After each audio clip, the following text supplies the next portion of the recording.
right, we're going to be talking politics with Stacey Siegel tonight, our media correspondent. Stacey, welcome to the program. Thank you. All right, so let's talk about the caucuses last night. We have the results and whatnot. So what does the win of Clinton in Nevada primary mean or help to predict the national election? Well, I mean, it was just a huge coup. I mean, it was so indicative of probably what's going to happen in the national election. She really did win by a huge margin of 4%. And, it was 52 to 47. And that doesn't sound like a lot, but, she won more delegates and, she really dominated the race considering. And you have to look at, comparatively, Nevada is huge compared to New Hampshire and these other smaller states where they're holding these primaries. I mean, the state of New Hampshire is like 68 miles total. So we're talking about this, half a city, small town area. So, and they think maybe the reason Bernie Sanders dominated that, by the way, it was only like 0.2, so I won't say dominated, but why he even had an edge was because he just really campaigned in that area and did his homework and, really worked that area. And you got to remember, his base of voters is really 17 to 29. And so he has a really young group of people. And interestingly enough, the majority, like 87% of the African-American vote is for Hillary Clinton. So that's huge on a national scale, but you're like 13% of the population who is black. And those people have shown again and again, and definitely this week, that they greatly support her by a large percentage. So you've got the minority vote, including the Hispanic vote, which really seems to be leaning towards her. So, and of course, women favor in terms of women versus men. She's definitely, it's a no-brainer that she's winning. So I think that the first time around, just doing New Hampshire and, small areas, doing a sample is nothing compared to Clark County, this huge population in Nevada. So she, in terms of, her really campaigning in that area, she learned a lesson. She worked a lot harder.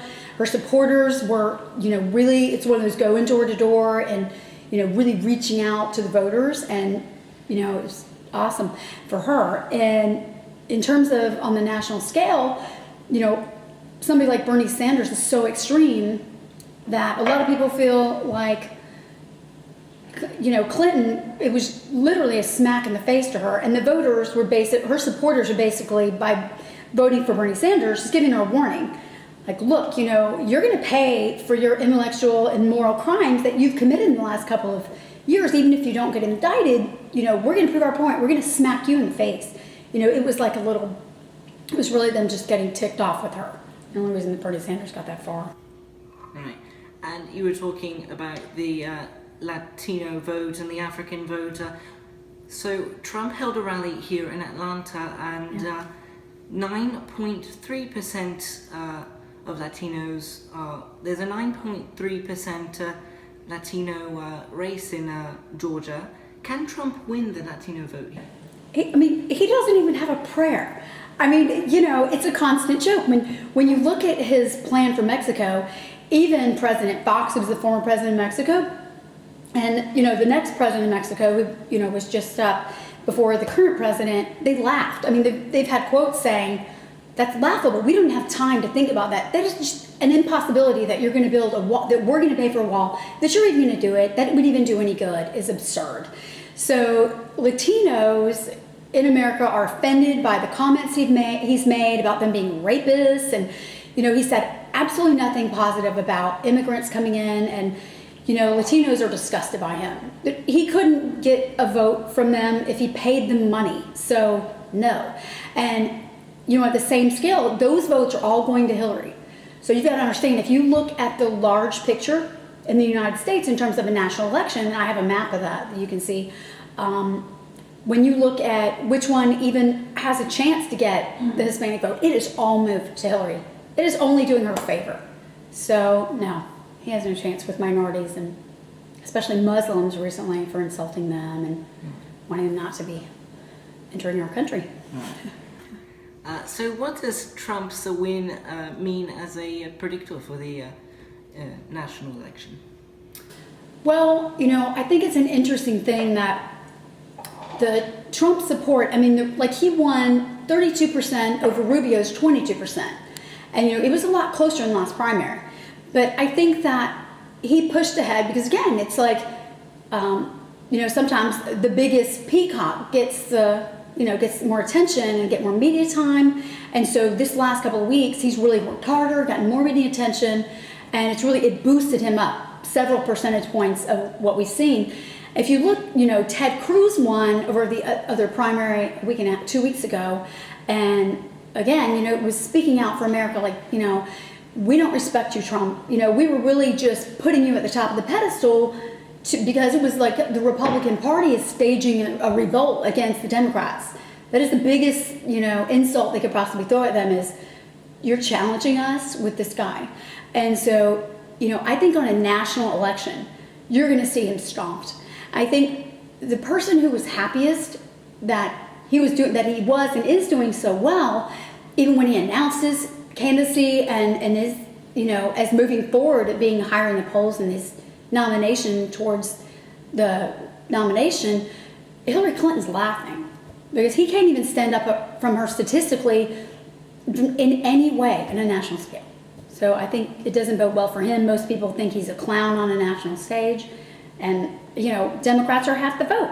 So if you're missing half the vote, and then women are, a lot of women that are voting Republican are not going to vote for him. He's done nothing but, call women pigs and sex objects, and in his quotes for years, women do read and they do, they notice what he's saying. Even at one point, women are going to, like behind closed doors, you're going to have that secret vote where, they want a woman to be president, and they're not going to tell their husband. They're not going to say to him they're not going to support Trump. They're going to support Hillary behind closed doors. So you have a huge population of women that are going to, way behind the scenes, going to be a group that's going to go for him. So no, I think he has no chance on the national stage. Right. So you've heard this week that business mogul Mark Cuban has spoken out about Trump's campaign in interviews and on late night talk shows this week. Would he agree to be his VP, his vice president? Yeah, there has been so much speculation about this recently because it came up, the question was presented to Donald Trump, would you want another businessman since you think that, politicians are the status quo and you want to go against the status quo, you want maybe a businessman to stand up with you and represent the country, and somebody like Mark Cuban. And the question arose recently, what would you do? Would you take the job? And so, he really fluctuated in his answer. He had several interviews about it. And even in the first interview, Cuban started saying, well, I really like him, which he has, continued to say. But at the same way, he's throwing some insults at him. And Mark Cuban is just as outspoken as, if you ever watch Shark Tank and you read articles about Mark Cuban, he's nobody's sycophant either. So, he speaks his mind. And he said, I don't know, I would consider it depending on the circumstances, but, he doesn't fully respect him. So the other night, I think it might have been 2 or 3 nights ago, he was on a late night talk show, and he stated that Donald Trump was like a guy in a bar trying to get laid. He used more specific expletives that I can't use right now on TV. But he definitely, his statement was offensive to Trump. And, I think, in response, Trump was, not too happy that he said that on national television. And, he pushed that Trump gets what he wants, and that he's like someone that's going to push and push until, they feel like they have done what they want. So he fluctuates whether he would do it. He's like, But I think he's leaning towards, declining if he got offered. All right. And I think we have a clip of that interview that Stacey was talking about. Let's see if we can play it. Or apparently we don't have it. So how are some right-wing celebrities such as Glenn Beck responding to Trump's win this week? Well, that's really been interesting because he has always kind of represented, a far-right extremist in the Republican Party. And Glenn Beck has a reputation for, again, he doesn't bow down to anybody. He doesn't, nobody's going to bully him. So he's spoken out about Ted Cruz and about, he can't even believe that Trump has beaten Ted Cruz, and of course he's a large margin. Cruz came in third, and Trump came in first. Even the second was Marco Rubio, 10%, which is huge. So his comments have been that he's going to stage a fast, and he's encouraging Americans to also stage a fast in terms of their support of Ted Cruz. And recently, when Scalia, the Supreme Court judge, died this week, it became a huge deal in terms of, are we going to get another conservative in his position?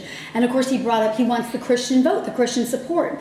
And, he just feels that Christians have endured enough in terms of the last 8 years under Obama, not having, all their conservative Christian needs addressed, including about, abortion and things like that and rights. So he also said, his statement was, okay, Beck stated it was a fair fight. And he said, congratulations, Donald Trump in South Carolina. On to Nevada, I will join Ted Cruz in Vegas tomorrow night and Reno Monday. So he felt it was time for others to drop out and make this free race what we all knows it to be. So he thinks it's time to narrow the field, and of course he's absolute supporter of Cruz and is, begging for Americans to support him in his fast towards getting him the nomination. Right. And last question for us tonight. Trump and the Pope have been in a battle of words, if you want to call it that. Can you tell us what the Pope has said? I can. At least I can tell you with the war of words, the basis of it. Pope Francis said, he was getting on an airplane a couple of days ago and said, a person who thinks only about building walls, wherever they may be, not of building bridges, is not Christian. And of course, Trump was horrified by that and called it disgraceful. He announced that he was an excellent Christian and only wanted to encourage Christianity in the United States, and that he was offended by the statements, and that the Catholic Church and the Pope should be lucky to have him because he represents those values. And it has nothing to do with the fact that he wants to deport Mexicans. So, again, the Catholic Church, the retort was, am I an instrument of the Mexican government? I leave that to your judgment for the people to judge. So his response was, I'm proud to be a Christian, and as president, I would not allow Christianity to be consistently attacked and weakened. So he basically said, they're not endorsing any particular candidate. They always lean towards the Republican, more conservative values, especially towards pro-life and things like that. But, the Pope has purposely not said that he's condemning him. He's just said, make up your own mind. This is what we feel, that he's not, a Christian in our eyes. So. All right, Stacey Siegel, media correspondent, joining us on Talk Politics. Thank you. Thank you. Don't forget, you can follow us on Twitter at talk_politics_, and Newsroom is up next. Thanks for joining us.